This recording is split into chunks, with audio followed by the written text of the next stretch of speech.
अस्सलाम वालेकुम एवरीवन। मेरा नाम रक्षांदा रफ़ीक है और मैं एक साइकोलॉजिस्ट हूँ। आज हम जिस मौजू के ऊपर बात करेंगे वो है ओवर थिंकिंग। ओवर थिंकिंग को हम कैसे रोक सकते हैं, ये आजकल हर किसी का सवाल है और हम सब कहीं ना कहीं अपनी ज़िंदगियों में इस मसले से बहुत परेशानियाँ उठा रहे हैं और हम सब यही सोचते हैं कि इस मसले को कैसे हल किया जाए। जैसा कि आपको भी पता है कि हमारी जो ये हैबिट है ओवर थिंकिंग की, वो ऐसी है कि जैसे कि समझो कि हमारा माइंड हमसे बार बार क्वेश्चंस पूछता है कि ये कैसे हुआ, ये कब हुआ, ये क्यों हुआ, जिसका हमारे पास कोई जवाब नहीं होता। क्योंकि हम कहीं ना कहीं इन हैबिट में इतना ज़्यादा खो चुके हैं कि हमें पता ही नहीं चलता कि हम एक्चुअल में सोच क्या रहे हैं, जिसकी वजह से मसले और ज़्यादा बढ़ जाते हैं और हमारी रोज़मर्रा के कामों में हमें बहुत ज़्यादा तकलीफ़ों का सामना करना पड़ता है। हम जो भी सोच अपने दिमाग में लाते हैं वो सारी सोचें हमारे दिमाग में रिकॉर्ड होती चली जाती हैं, जो इन फ्यूचर हमें उस चीज़ का रेफरेंस देती है कि आपने उस दिन ये चीज़ सोची थी ना, इसलिए ये चीज़ हो रही है, या ये चीज़ उस चीज़ की वजह से हुई है। हमारा दिमाग हर चीज़ को रेफ़र करता है कि अगर एक चीज़ हुई है, इसकी वजह वो ही एक चीज़ हो सकती है। तो अब इस मसले से ऊपर कैसे आया जाए, कैसे इस चीज़ को ओवरकम किया जाए? तो सबसे पहली चीज़ तो आपको ये करनी है कि आपको अपने आप से पूछना है कि आपके लिए ज़रूरी क्या है।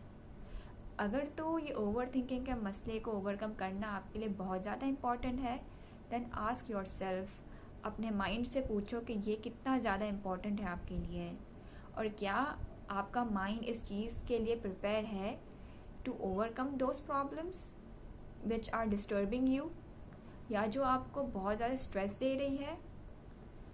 अगर आपका माइंड इस चीज़ के लिए इजाज़त दे देता है कि हाँ, ये प्रॉब्लम वाकई बहुत ज़्यादा इम्पॉर्टेंट है और हमें इसके लिए कुछ करना चाहिए,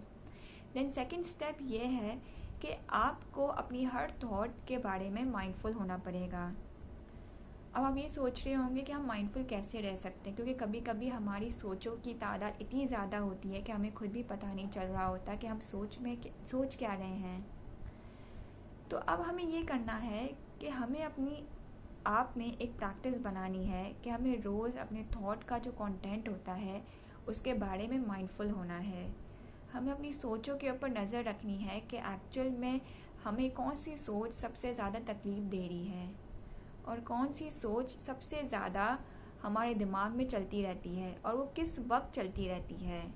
क्या इसका कोई ट्रिगर है या किसी इवेंट के रिलेटेड ये चीज़ आती है हमें।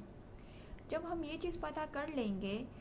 तो समझो कि आधी जंग हम लोग ने वहीं जीत ली है, क्योंकि अब हमें पता होगा कि सोचें आ कहाँ से रही है, तो उसको सॉल्व करना या उसको कम करना बहुत ज़्यादा आसान हो जाएगा।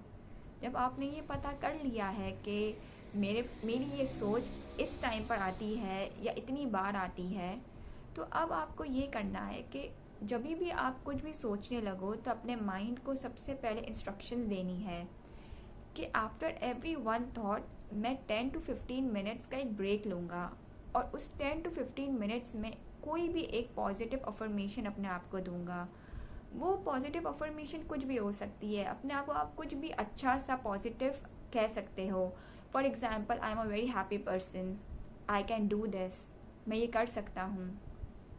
जब आप ये चीज़ बोलोगे अपने आप को, तो आपका माइंड जो इतना स्ट्रेस हो चुका होगा, जिससे एक आराम की ज़रूरत होती है, तो वो आप आराम उसको वो अच्छा सा वर्ड या अच्छा सा सेंटेंस बोलकर दे रहे होगे।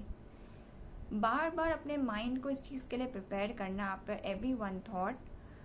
कि इस थॉट के बाद मैं 15 to 20 सेकेंड्स, या आप आहिस्ता आहिस्ता इस चीज़ों को बढ़ा भी सकते हो, इस इंटेंसिटी को बढ़ा भी सकते हो कि इतने टाइम बाद मैं अपने आप को पॉजिटिव अफर्मेशन दूंगा, फिर मैं दूसरी थॉट को इजाज़त दूंगा कि वो मेरे दिमाग में दोबारा से चल सके।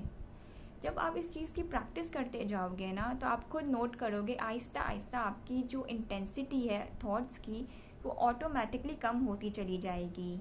और आपको ये चीज़ रियलाइज़ भी नहीं होगी कि ये कैसे इतनी कम होती जा रही हैं। क्योंकि अब हो क्या रहा होगा कि आपका माइंड बहुत माइंडफुल है, अब ये एक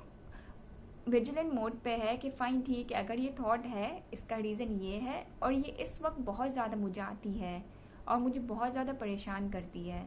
तो अब मुझे हर एक थॉट के बाद उस चीज़ को एक्नॉलेज करना है और फिर उसके बाद थोड़ा सा अपने दिमाग को टाइम देना है ताकि वो उस कंफर्ट जोन में जा सके, ताकि मुझे भी अच्छा लगे और मेरा दिमाग भी थोड़ा सा एक स्ट्रेस फ्री मोड पे हो। ये छोटी छोटी चीज़ें जब आप करना शुरू हो जाओगे तो आप ये रियलाइज़ करोगे कि ये हैबिट बहुत आसानी से आपके दिमाग में कम होती भी नज़र आएगी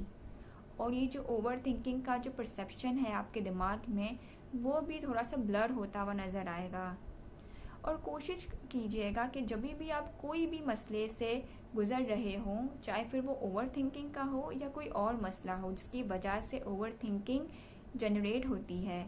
आप कोशिश कीजिएगा अपने माइंड से पूछिएगा कि ये चीज़ आपके लिए कितनी इम्पोर्टेंट है और कैसे आप अपने माइंड को उस पीसफुल जोन में